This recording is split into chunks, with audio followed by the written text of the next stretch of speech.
Welcome to Laura's Alarm Box, the cover price top 10 for the week ending 8/13. While you guys are congregating, let's say the word.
Welcome to Laura's Unboxed Friends, a cup price top 10. Laura, so it's good to be here.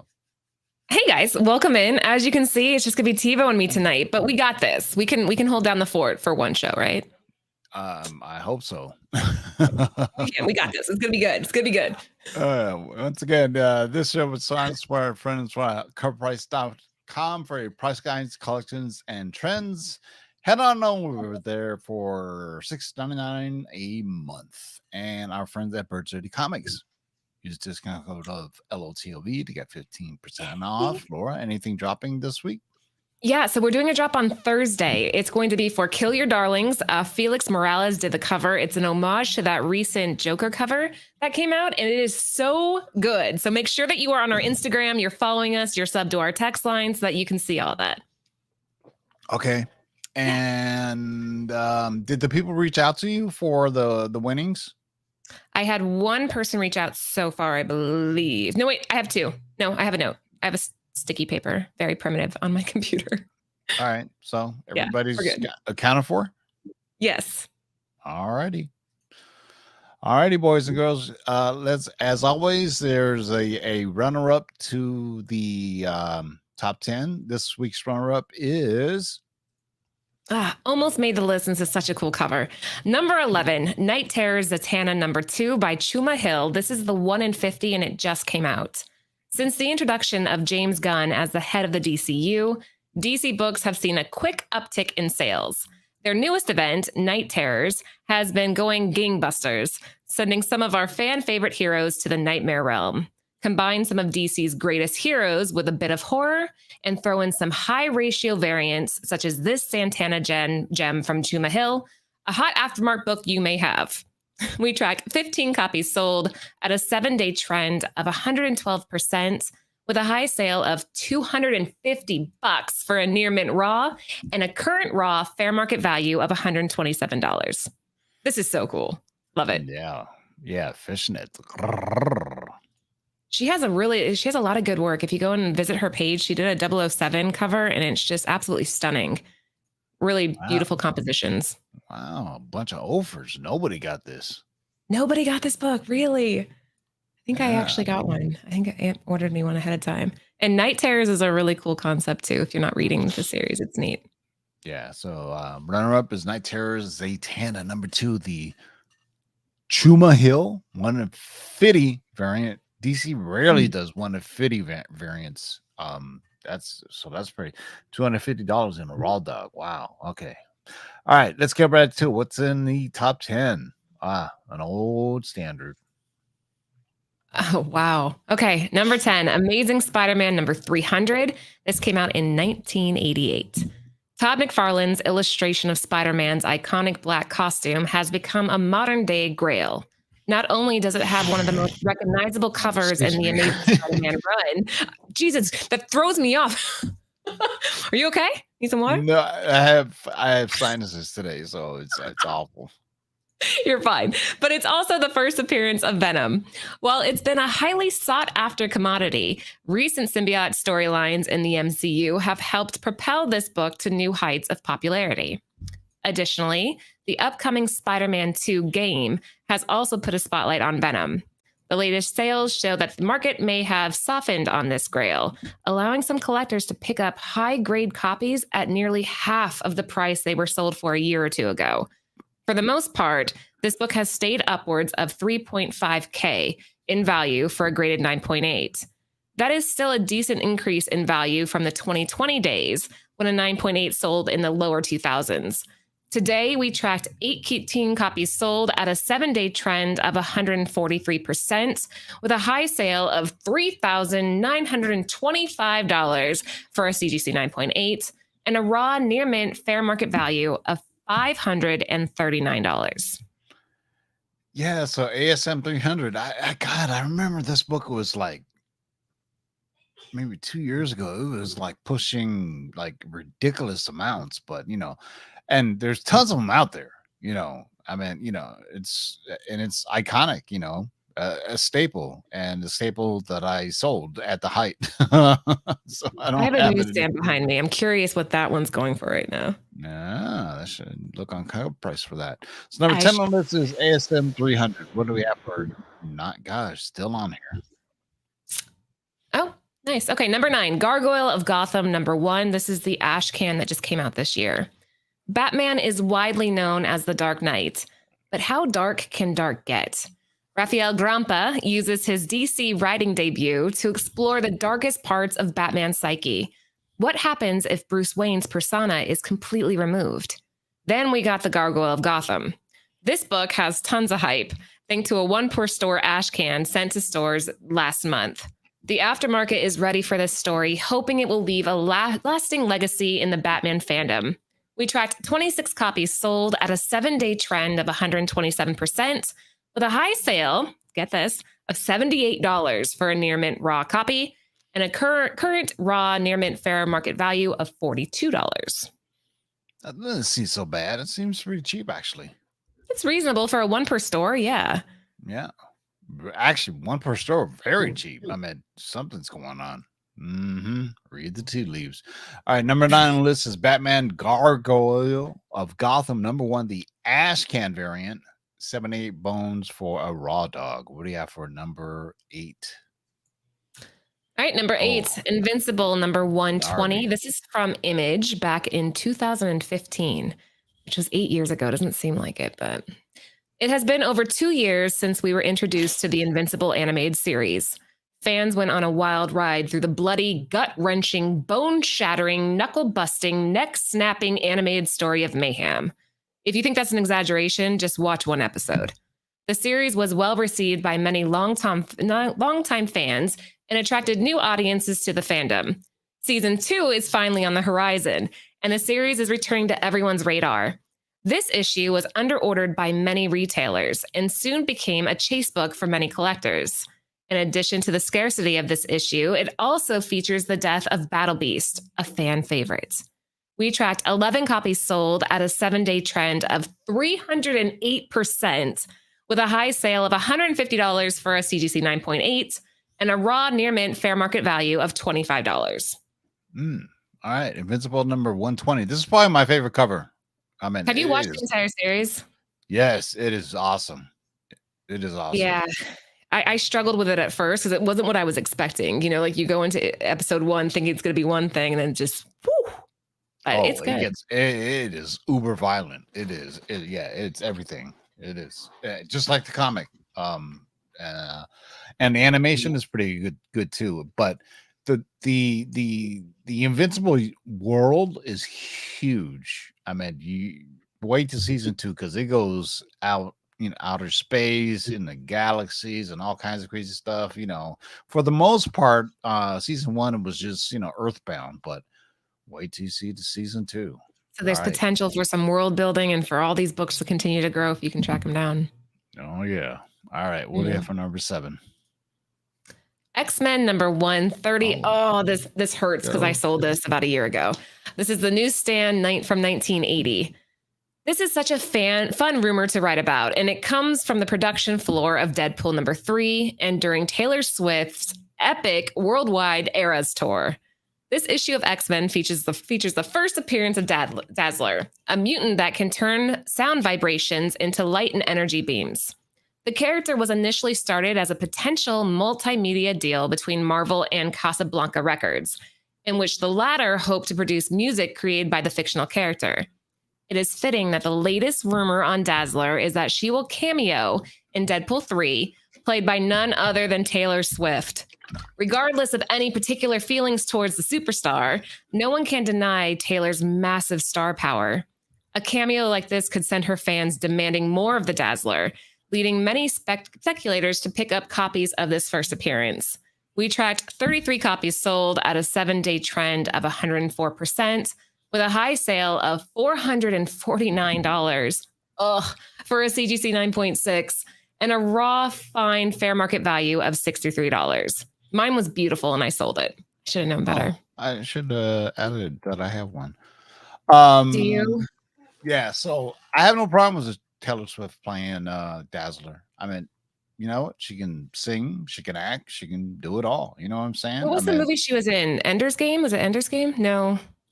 Is that right? It was with oh man, I should know this. It's that movie where everything's black and white at the beginning and then he slowly starts to see color. Shit, what is it called? Taylor Swift's in it. All right, live chat.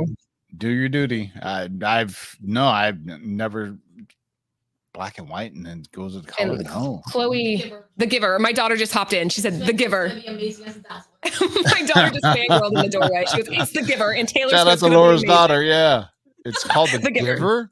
Yeah, you haven't seen it? No. When did that come out? Oh, a while back. I would say probably 6 or 7 years ago. The premise is that we live in a society where we've removed our emotions so that we can function better. So we don't show emotion. We don't show that's weakness. But in this Giver movie, there's this one guy that still has his emotion and still holds his memory of everything that's happened in the past. And he trains younger kids to take over, to kind of preserve the memory. And Taylor Swift was his original student in that movie. And she plays the piano. She's fantastic. Yeah. Sounds a lot like Equilibrium. You ever seen that? I have. It is similar. It's kind of a mix between that. Somebody in the chat put Pleasantville, a little bit of Pleasantville in the sense that it's black and white. And then slowly, as he acquires knowledge, he starts to see color. All right. Dazzler coming through it. Wait, what kind do you have? Is it slabbed or is it raw? It's raw. Yeah. All right. You looking to sell it? Maybe.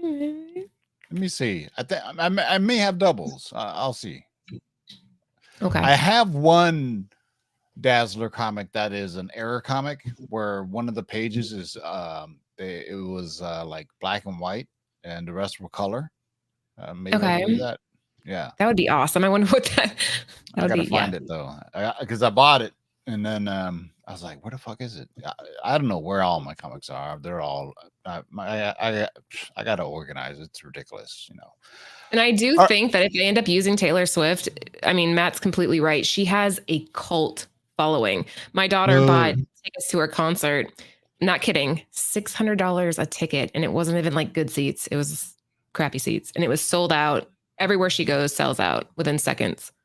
In LA, they said that her shows boosted the economy by like, upwards of $1 billion because of all the restaurants and everything, people traveling and everything. It's crazy. I mean, people. It's a diehard fandom. Yeah, Swifties, exactly. Swifties. Swifties. That's SoFi Stadium. It was crazy. All right, what we have for number 6? All right, number 6, Night Terrors number 3 by Christian Deuce. Hulk 340 homage. This is a 1 in 25. Night Terrors has been putting out killer covers. Remember last week's Night Terrors Ravager number 2, the 1 in 25? Here we have a phenomenal homage to the homage cover by Christian Deuce, a retailer incentive cover that has increased his desirability. Aside from the phenomenal artwork, this book also introduces the House of Horror.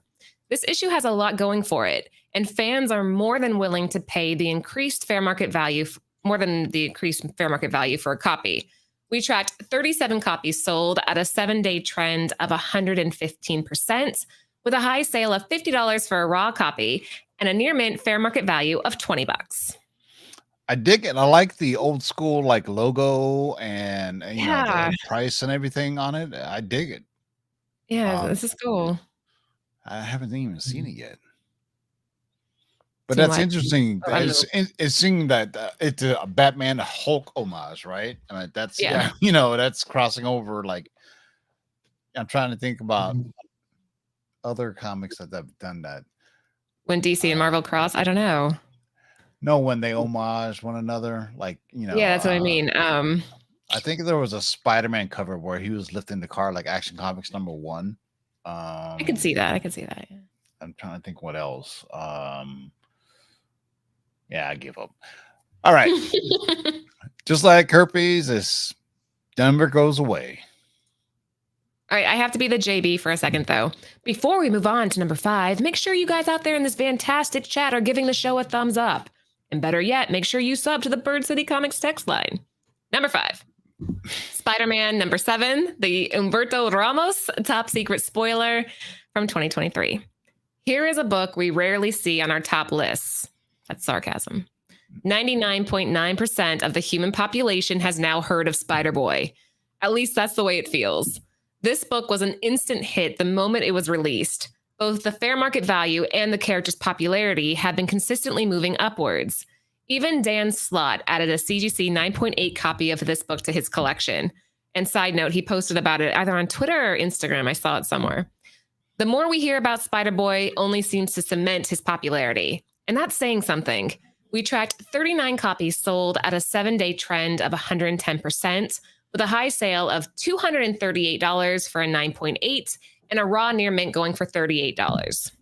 What do you think? Is this here to stay? Spider-Man or Spider-Boy's here to stay?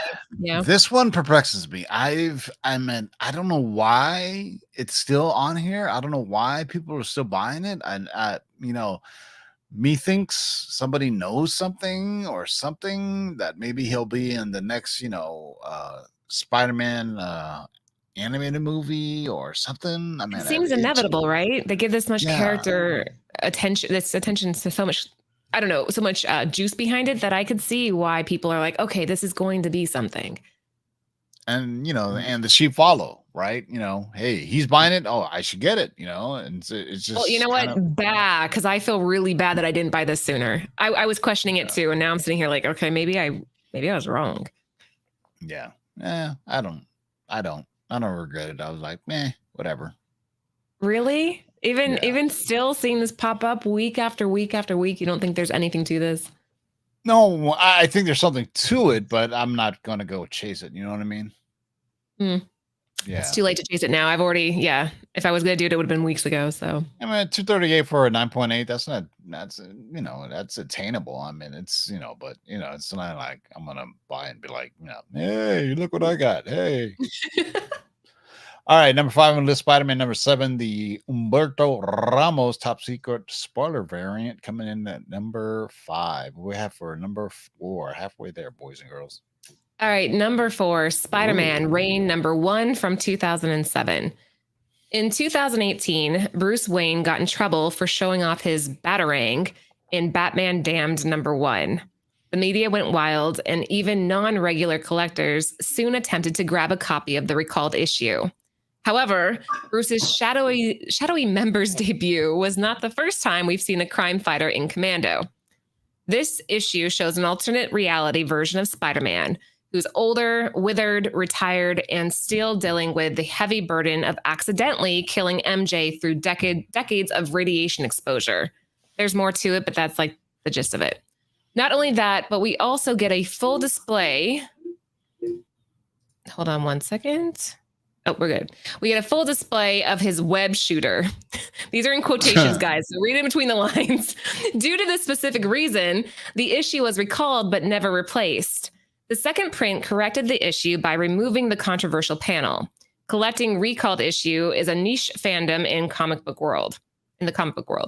Still, the uptick is specifically due to an upcoming series returning to the Spider-Man Reign storyline, with Spider-Man Reign 2 by Carr Andrews, releasing in November of 2023.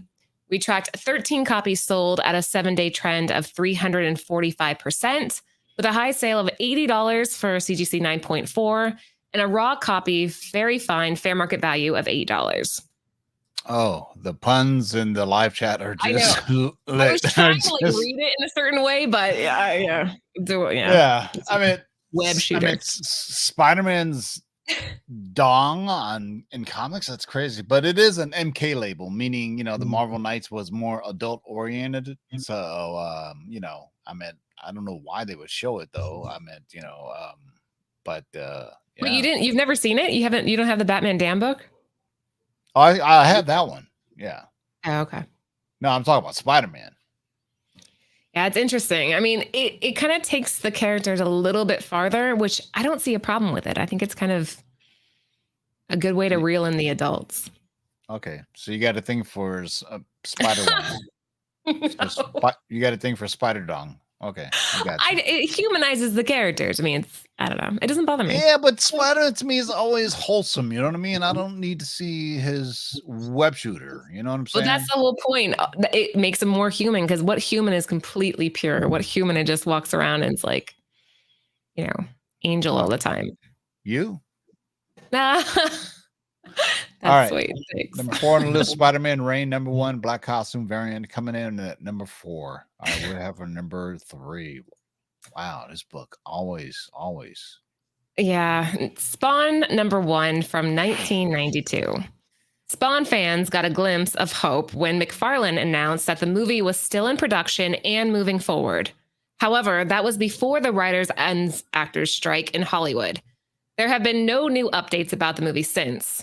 In more positive news, McFarlane took the San Diego Comic-Con 23 stage and announced that Spawn would be featured in one of the world's most popular video games in October. The game's name was withheld from the panel. But the top 3 heavily played games of 2023 are, number 1, Minecraft, PUBG, and Fortnite. It's fun to think about seeing Spawn Reign's Hell's Fury down on Minecraft, but it could be a game outside of these 3 altogether, as he's appeared in franchises like Mortal Kombat and Soul Calibur. In the meantime, we tracked 40 copies sold at a 7-day trend of 120%, with a high sale of $179 for a CGC 9.8 and a raw near mint fair market value of $43. And I hope that this character shows up in Fortnite, because that'd be awesome. What would Spawn dance like? Oh my God. So there's going to be a Spawn video game? Is that what he's saying? I meant. No, he's saying he's going to be featured in one of the games. Like, do you play Fortnite at all? Oh, hell no. Oh God. Okay. So they randomly, like Star Wars characters showed up in Fortnite, and they're only there for a certain amount of time. It's kind of neat though. I just recently started playing Star Wars Fallen Jedi. Oh, all right. So I mean, but that one's not as popular. You have to think like the biggest games out there. Minecraft would be interesting. How dare you? Well, it's not. I mean, I'm just reading the script here. The top 3 are Minecraft. What is PUBG? I have no idea. PUBG. I don't know what that means. Live chat. What is PUBG? I know Minecraft and Fortnite. I don't know what the other one, or is it PUBG? Is that how you're supposed to pronounce it? Sure. PUBG. Yeah. Oh, Anthony's screaming from the other room. It's PUBG. I still don't know what that is. Yeah. I don't even know what kind of game it is. Shit. He's talking shit. Okay. Number 3 on the list is Spawn number 1. Well, all right. Another one from back in the 90s and number 2. All right. Spider-Man 2099, number 1 from 1992. The web-slinging awesomeness of this book ceases to amaze. 1 week it drops, the next week it goes up. Last week, this book was at the bottom half of the top 10 list. This week, we see it shoot up to the number 2 spot, likely due to the digital release of the Across the Spider-Verse film. Yay, good news! Now for the bad news. If you have not heard, Sony has officially removed Beyond the Spider-Verse from its release calendar. This is due to the writers and actors strike, which will likely push the film into 2025. Until then, we will rewatch the sequel masterpiece and relish the phenomenal performance by Oscar Isaac as Miguel O'Hara. We tracked 50 copies sold at a 7-day trend of 128%, with a high sale of $203 for a 9.8 CGC and a current raw near mint fair market value of $32. That's it? Wow. I mean, this, bad, right? But there's a lot. I mean, it had a huge print run too. So, you know, and it's hard stock, but $203, well, that seems super cheap, man. But, you know, a lot of units sold. So, you know, there's that. All right. Number 2 on the list, Spider-Man 2099 coming in at number 1. And I saw this book all over everybody's Instagram feed, and it is number 1. Oh yeah, me too. Okay, number 1. It was last week too, and I was like, I don't like this cover. It reminds me of something, maybe like the dot or the spot animation, kind of similar to that. But number 1, we have New X-Men number 114, the direct edition that came out in 2001. Deadpool 3 has been the center of all MCU rumors as of late.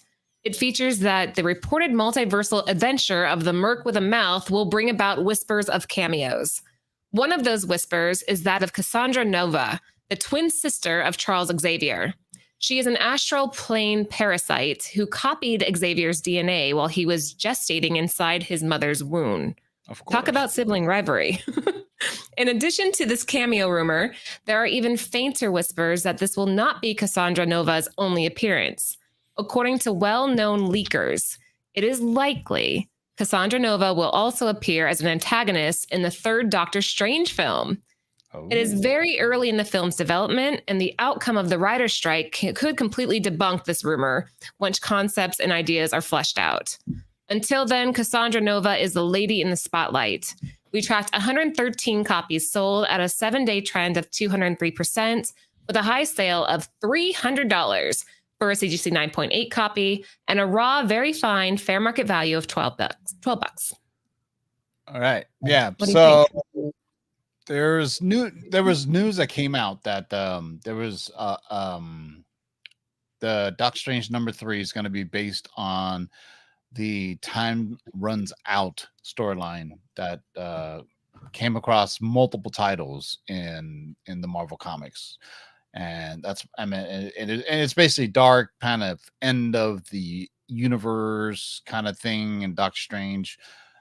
So I would look to that run for the Doctor Strange Time Runs Out and see if there's any, you know, first appearances or anything like that, you know. He's giving you guys a hint. Read the tea leaves, right? Yeah, you know. Speaking of which, so X-Men number 114, new X-Men number 114 coming out $300 for 9.8. Jesus, but this was definitely dollar bin fodder before that. I think you can still find those if you're hunting around. Yeah, maybe not a 9.8. So I think either this Sunday or next Sunday, Mikey Sutton's going to be back, and we have a long-term spec list for Hot Wheels. Nice. That's all I'll say right now. Both comics and toys. If that's just a little lead up for you there. So that's tune in for smart. that. That's smart. Yeah. So, our long-term. Oh, and one of our long-term spec lists hit too. Jennifer Kale is coming to the MCU. Well done on that. Well done. I got my copy right when I got it. So get the first appearance of Jennifer Kale if you haven't yet. So that's a tip from Uncle TiVo. Laura, any last words? Look at that. 6:33. Man, boom. Just the two of us. Bam. We knock shit out. We busted this out. Right after this, over on Nearing Nirvana, Comic Book Women will be covering Star Wars Rebels. Dope. If you haven't seen Rebels, you suck. Right. I completely agree with you. So we're going to be over on that channel in about 5 minutes. So please head over there. And don't forget that Bird City Comics has a release this Thursday, Kill Your Darlings. It's an interesting story. That'll be coming out. So make sure that you are following us on Instagram. Yeah, I would watch Rebels now before the Ahsoka series comes out, because I think a lot of characters that are in Rebels are going to appear in the Ahsoka series. So you might as well get used to them. Like, Jeb and I forget her name right at the top. The pilot, the pilot, the pilot, the Mandalorian chick. I'm just like drawing off names. You know who it is. If Justin here, he's like, oh yeah, this, that, and the other. Oh my gosh, he's been messaging me all day about this. Like, well, not today, but recently he's been messaging. He's so excited about the Ahsoka series, and I don't know. There's a lot to cover with Rebels, but we're gonna kind of condense it down and try to give you guys a pretty short version of what we think you should be looking out for. All right, for Laura, this is TiVo. See you Thursday, and we're gonna do a giveaway. So leave a comment after the video posts. Until next time, boys and girls, keep digging in them long boxes. Peace out.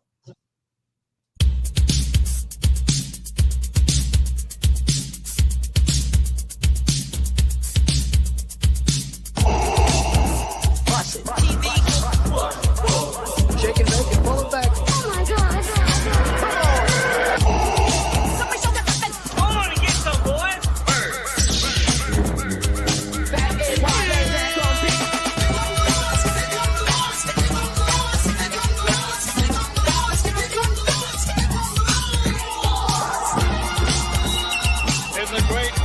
Justice League, there are assembled the world's three greatest heroes, created from the cosmic legends of the universe.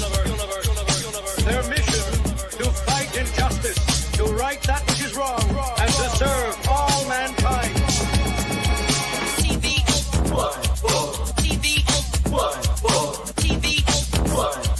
Now that's a name I've not heard. In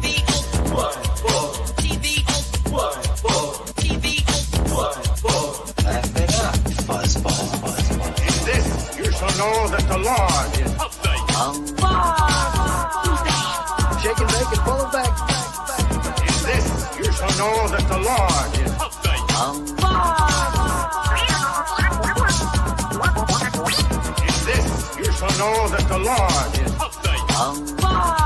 Go on and get some, boys. Jack, here's the deal. I'm the best there is. In this, you shall know that the Lord is upright.